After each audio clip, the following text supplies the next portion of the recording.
You can get 50 compliments today, and the one criticism will be the only thing you remember tomorrow. You already know this feeling. Someone gives you feedback, mostly positive, and then slips in one small negative comment. And what do you think about that night? The one negative thing. Every time? Or you scroll through your comments and someone says your work changed their life. Then one person calls you cringe. Guess which one you screenshot and send to your friends. This isn't weakness. This isn't low self-esteem. This is your brain doing exactly what it was built to do. And once you understand the mechanism, you can actually start to fight back. Your brain doesn't treat all experiences equally. It never has.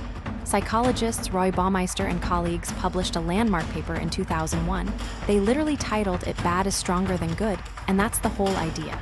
Negative events, emotions, and information have a disproportionately large effect on your psychology compared to neutral or positive events of the same size. Think of it like this. Your brain has a volume knob, and the negativity channel is always turned up louder. Always.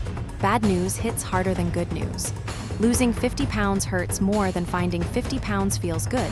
That's been proven repeatedly. A rude interaction with a stranger ruins your day more than a warm conversation improves it. Here's the thing, this isn't a bug, it's a feature.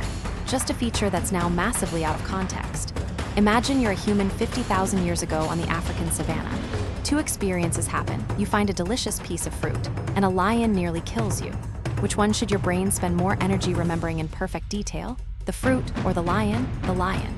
Obviously, because forgetting where fruit was costs you a meal. Forgetting where the lion was costs you your life. Your brain evolved to weight threats and failures with extra emotional gravity, because creatures that didn't died before they could reproduce. We literally descend from the most anxious, threat-focused humans who ever lived. The problem? Your brain can't tell the difference between a lion and a bad tweet. It processes social rejection in the same brain regions as physical pain, confirmed in studies using brain imaging. A one-star review activates the same threat circuitry as hearing a twig snap behind you in the dark. You've felt this in relationships. Research shows it takes approximately 5 positive interactions to neutralize the emotional damage of one negative interaction. That's the 5-to-1 ratio, first identified by relationship psychologist John Gottman, and it applies to couples, friendships, and even work teams. One fight doesn't just erase one good memory. It can erase 5, and it's why first impressions are so hard to shift.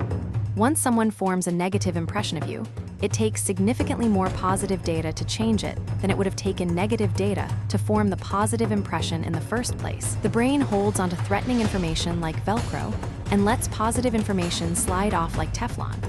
Rick Hansen, a neuropsychologist at UC Berkeley, put it best. The brain is like Velcro for negative experiences and Teflon for positive ones.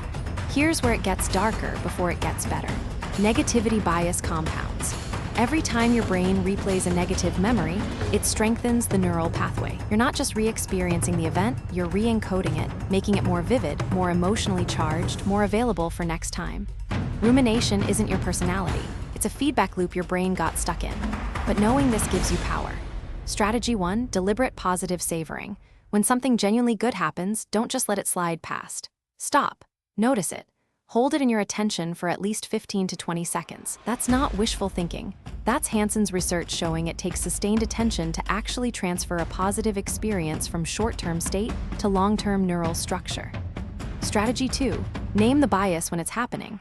When you catch yourself replaying that one critical comment, say out loud or in your head, that's negativity bias. My brain is amplifying this threat. This is not an accurate reflection of reality. Labeling activates your prefrontal cortex and literally dials down the amygdala's stress response. Naming it tames it. Strategy 3, deliberately seek the ratio. You need 5 positives to counteract one negative, so build them unconsciously. 3 things that went well today, not toxic positivity. Just rebalancing the ledger your brain has been cooking unfairly for decades. Now that you know your brain is running 50,000-year-old survival software in a world it was never designed for, you can stop treating negativity bias as a personality flaw. You're not too sensitive. You're not broken. You're ancient. But ancient doesn't mean unchangeable. Every time you deliberately savor something good, hold it a little longer, name the bias when it hits, you're literally rewiring your brain away from its evolutionary default. That's what psychology gives you. Not an excuse, a tool. If you've ever lost sleep over something someone said years ago, drop a comment with the word Velcro. I want to see how many of us this hits. And if you want to go deeper on how your brain gets manipulated without you knowing, that video is right here.